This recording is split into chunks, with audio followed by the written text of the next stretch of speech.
మన వెనక జనాలు లేరేంట్రా? మన జగనన్న వెనకే ఎవరు రావట్లేదు సార్.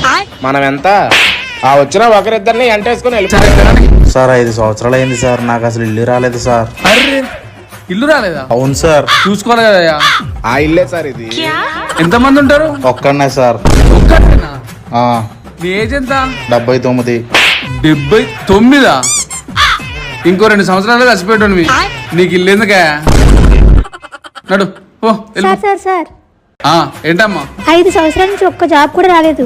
ఏదైనా జాబ్ ఇప్పించండి సార్. జాబ్ లేదా మన దగ్గర? వాలంటీర్ జాబ్ ఖాళీ ఉన్నాయా? ఉంది సార్. వాలంటీర్ జాబ్ నాకు వద్దు సార్. ఏదైనా మంచి జాబ్ ఇప్పించండి సార్. మంచి జాబులు అంటే ఏమి ఇప్పిస్తాం?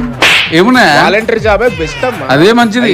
5,000 సార్ నాకు 5,000 రూపాయల జాబ్ నాకు వద్దు సార్. అయినా 2 సంవత్సరాల్లో పెళ్లి చేసుకుని వెళ్ళిపోయేదాన్ని. నీకు ఎంతగా జాబ్? లేదు సర్లేండి సార్. ఏంట్రా మనం చేయలేమని తెలిసి కూడా వచ్చి అడుగుతారు. పిచ్చి జనాలు సార్, మనం ఏం చేయలేమని తెలిసి కూడా అడుగుతారు.